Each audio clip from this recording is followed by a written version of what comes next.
Welcome to Cult Macabre, a phantasmagoric guide to pop culture's dark side. I'm Lee. And I'm Richie. And today we take you back to November 16th, 1966, to a small little town called Point Pleasant in West Virginia. What are we talking about today, Richie? We are talking about the cryptid known as Mothman, sighted first almost 60 years ago to the year. Like, in fact, next year will be the 60th anniversary of the Mothman sighting. I was too excited to do this episode to wait for that, but I am very happy to be covering this today. This is a personal favorite of mine when it comes to cryptids altogether. I'm very, very thrilled to dive into this, and I may be very long-winded when it comes to this shit. I kind of have a wealth of knowledge when it comes to the Mothman in particular. Mothman's interesting. The first time I ever heard about Mothman was literally in 2002 because of a movie. Coincidentally, I think it's the only feature film that was ever made about this particular cryptid or anything to do with Mothman.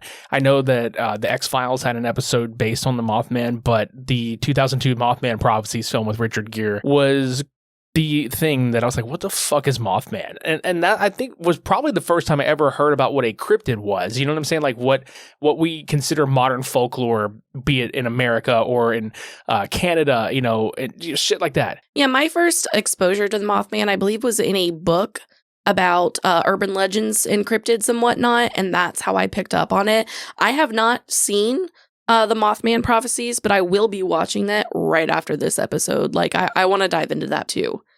But if you are unfamiliar with the Mothman or what the Mothman looks like or anything like that, the Mothman was first sighted by, I think, two pairs of young couples. They were driving down a road near the TNT area, which is a former World War II munitions plant that was turned into a wildlife management zone. They were driving down this road and they saw something standing down the street. They described it as a slender, muscular, and somewhat human-like figure that was roughly like 6 to 7 feet tall, huge wingspan, big, circular, fiery red eyes, and clawed feet. This creature flew after and chased their car, which reportedly hit speeds of up to 100 miles per hour, and flew directly over it for the most part, and only turned and flew away once they hit the city limits. So I can imagine that was quite a harrowing experience to see something that huge and unnatural, not only following and terrorizing you, but just being menacing in general by looks alone. This creature ended up being nicknamed the Bird by locals, or sometimes the Big Bird.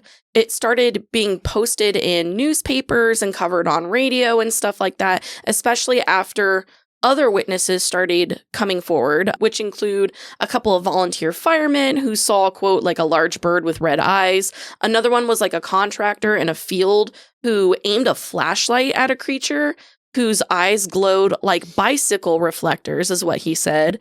This man also had a dog, I believe, on his farm that ended up barking like crazy and running off into the night, and he never saw that dog again. Yeah, because he said he went outside to go check, and he was, saw the dog barking.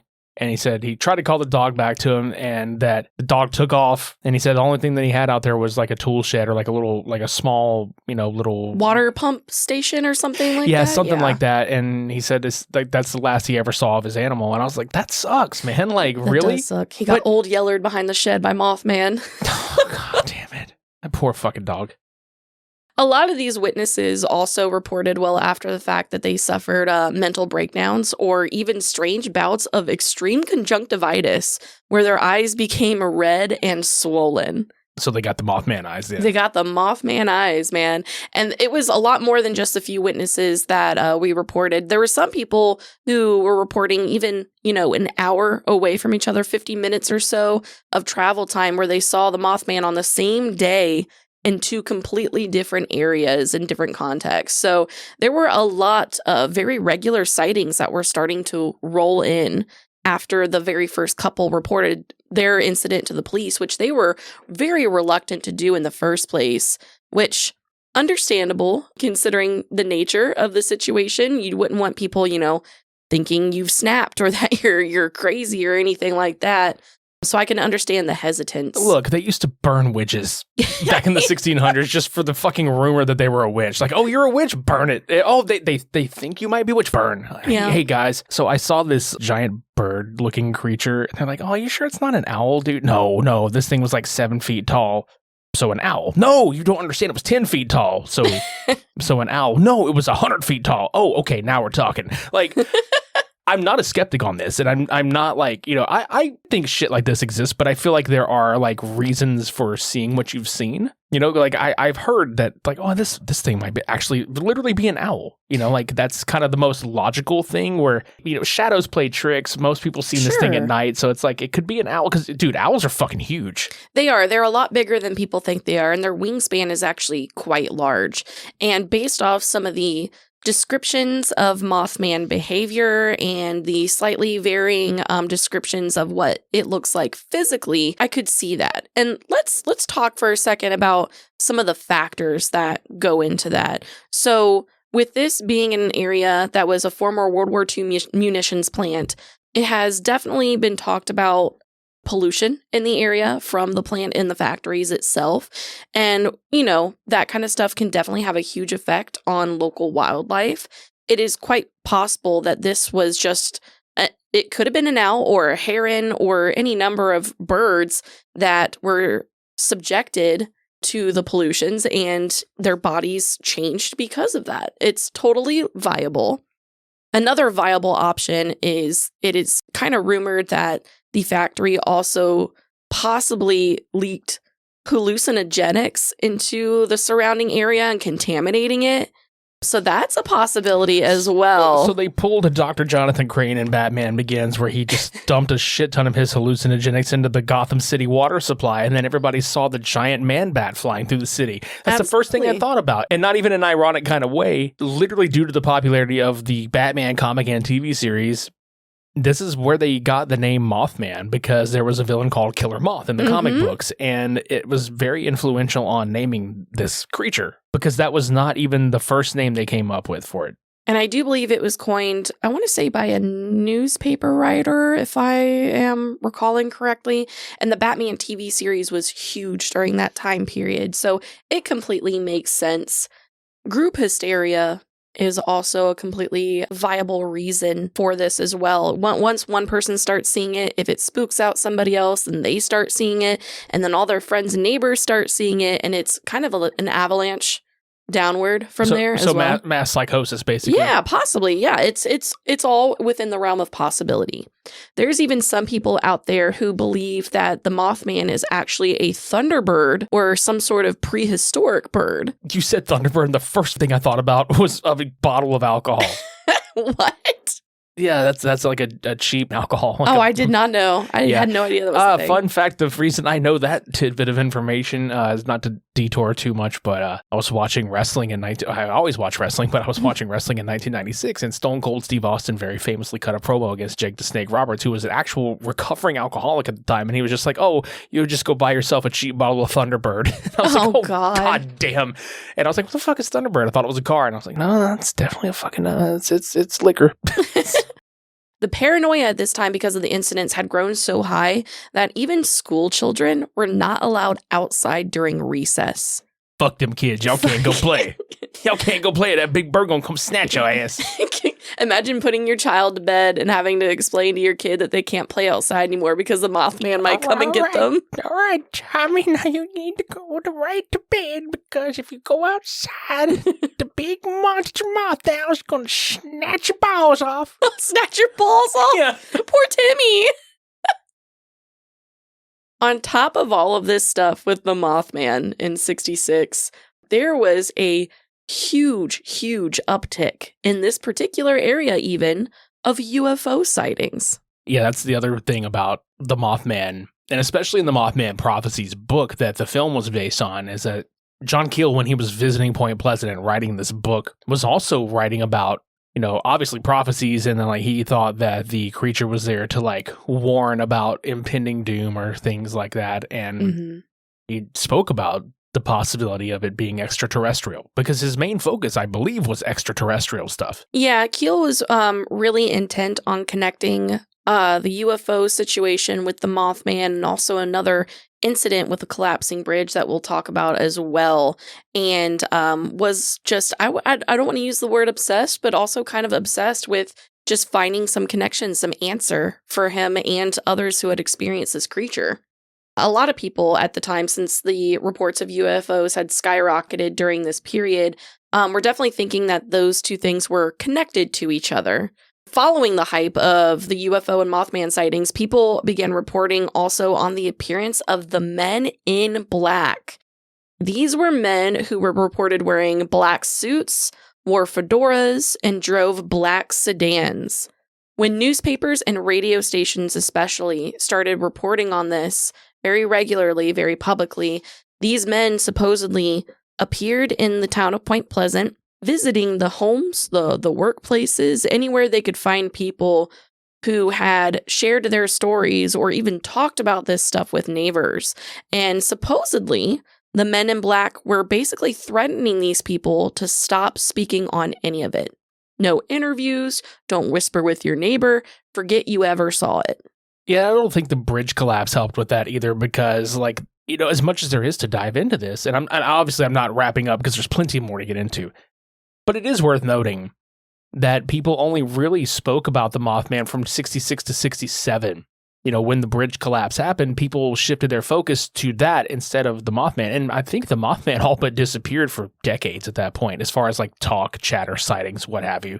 And the only living people that had any kind of sightings or history or anything like that have all since passed. Yeah, I think there might be, one person, maybe two still alive? I think they've passed too. They may have as well. Yeah, absolutely. So let's talk about the Silver Bridge for a minute. The Silver Bridge was built in 1928, and it connected Gallipolis, Ohio, over the Ohio River to Point Pleasant, West Virginia. On December 15th of 67, the bridge actually collapsed under the weight of heavy rush hour traffic, and it ended up killing 46 people, 2 of whom were never found. It also notably included the parents of the mayor of Point Pleasant as well. The investigation afterward concluded that it was due to the failure of a single cracked eye bar. I believe they even make a point of pointing out that is the 13th pin on the bridge, which just kind of lends to the superstition of the whole situation. Yeah, and this was the first of its kind as far as that type of build for a bridge. Yes, and they've been using that specific style of bridge making for at least 100 years. But they also surmise that something this small should not have caused the bridge to break as soon as it did or in the way that it did. It was a poor welding job is what they kind of like deduced as far as like the main cause of it and everything. But I should also point out that even though they stopped talking about Mothman shortly after this event happened, I mean, for a hot minute, there were people trying to connect Mothman sightings to this bridge collapse as well. So like it didn't last long, but it's definitely tied to it. Absolutely. There were rumors that circulated well afterward that the Mothman was actually seen perched atop the bridge like the day before or earlier that morning. There were reports of UFOs being spotted the day before, and even the men in black patrolling the area, leading a lot of people to believe that one or all of those could have been a factor in the bridge incident. Connected to this with John Keel in his book, The Mothman Prophecies, he's a parapsychologist, and he recounted his investigation into the sightings of the Mothman, UFOs, and the men in black and other various supernatural phenomena, and really went out of his way to connect them to the Silver Bridge collapse. Yeah, they did that in the film as well, whenever it had come out. Because I remember that being a focal point of the movie, was like the bridge was a thing, people seeing or hearing voices or, you know, things telepathically being told to them. You know, that was the whole supernatural aspect that he was trying to get across in the book, and also with the UFO, like extraterrestrial kind of stuff, because aliens communicate telepathically. There was also a huge group of people who claimed that they were receiving these telepathic messages, or that they were having these horrible prophetic dreams that some impending doom was coming down upon them. Speaking of the Mothman Prophecies movie, the popularity of it is actually what put Point Pleasant on the map. Like you said, Mothman sightings and talk about the Mothman pretty much completely dropped after the bridge incident. It really affected the townsfolk until 2002 when the movie came out. It was a huge source of tourism for Point Pleasant. They created the Mothman Festival, which began in 2002, the same year of the movie's release, and it hosts over 15,000 guests from around the entire world yearly on the third week of September. Yeah, they even erected a statue in honor of this, and it's still there to this day.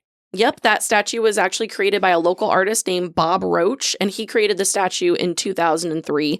It is right in front of the Mothman Museum, which I believe is on Main Street in Point Pleasant. Do you find it ironic that a man whose last name is Roach made a bug statue?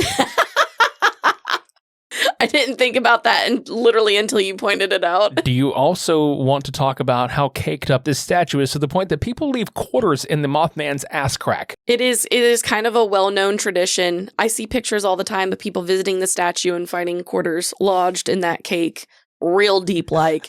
And in fact, the Mothman appears as a character in the Fallout 76 video game, which I personally am a big fan of. I play that one pretty regularly. There is a whole group of people within the game called the Cult of the Mothman, and there is a running joke about leaving a can of beans at the foot of the Mothman statue in tribute to this as well.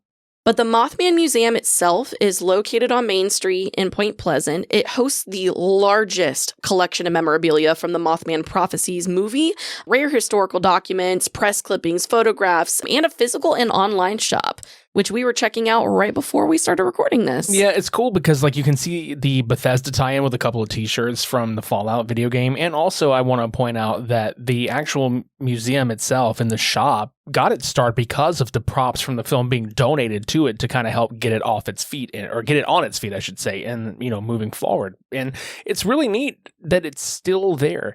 And to think that this Cryptid, the film that it was based on, the book or whatever, that this is what drives people to the town, because it's even been said that the town has not changed at all literally since then. You could put vehicles from that time here and then it would make total sense. The buildings are all the same, the structure, everything is integrally the same. I love small towns like that too, and those small towns tend to have some of the richest history that I've seen anywhere.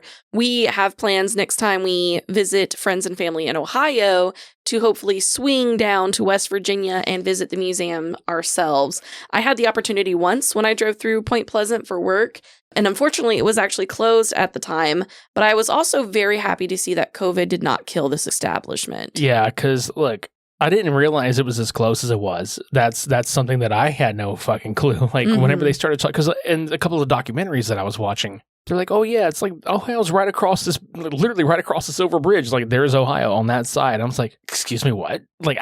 Look, everybody, it's easy to look overhead in your own mind at a shot of the United States map, but it is very easy to forget just exactly where certain states fall next to each other. Didn't realize how close it was. That it's literally a border right there. As we say, it's a hop, skip, and a jump. I see you holding your face in your hands at me over there. I've just got a migraine. It's okay. Did I give that to you this time? Made it worse. Some other media appearances. I think we mentioned the episode of X-Files. Obviously, the Fallout 76 Cult of the Mothman. There was a Fallout Magic the Gathering crossover where they created a Mothman-themed deck, or at least a Mothman-themed card as well, which was also very cool. And then for those of you familiar with the Invader Zim universe, the character Dib works for the Swollen Eyeball Network, which is a supernatural investigation network, and his code name is actually Mothman. I love when cryptids make their way into pop culture, and because cryptids are pop culture on their own, but I love when they invade, no pun intended, when they invade other forms of media. For sure, for sure. Do want to point out that there's actually yet to be credible physical or photographic evidence to support literally any of the existence of this creature, but a few photos that were mistaken for the Mothman, one of which was in 2003, and it was literally just a piece of metal. The picture was of the piece of metal itself? Yeah, it was a bridge. It was a structure on top of this bridge tilting and falling off, but they mistook it to be Mothman because it was in broad daylight also. I'm sure in the air it looks like it's mid-flight. Right, but well, it's still, it looks like it's perched. It's not like it's in the air or anything like that. But then there's other people that obviously, like, Photoshop is a thing. You know, people use Photoshop all the time, and you know, we make memes, meme culture. I don't think meme culture is ever going to be like not a thing. So some of this could be traced back. People using Photoshop to create these images and like, oh, this Mothman, this Mothman, this Mothman. It's like, no, it's not. But good try. However, I like watching people do sketches of this thing where it's very crude looking and it looks like just pencil, like just scribbled across with just red eyes. There's one online from Roger Scarberry, and it's just like a little black and white pencil sketch of the Mothman. And I swear on everything, it looks like fucking Gossamer from the Looney Tunes. Yeah, it kind of does. Because it's got like the eyes and it's just like a whoop, like I can't describe it. Just go Google Roger Scarberry Mothman sketch and then pull another picture up of Gossamer from the Looney Tunes, and I swear to God, they're the most identical things ever. It's fucking funny. I would also like to point out that Roger Scarberry was actually one of the men that were involved in the very first sighting of the Mothman. So that comes full circle. He was drawing what he saw to the best of his ability. So that man literally seen some Looney Tunes ass shit.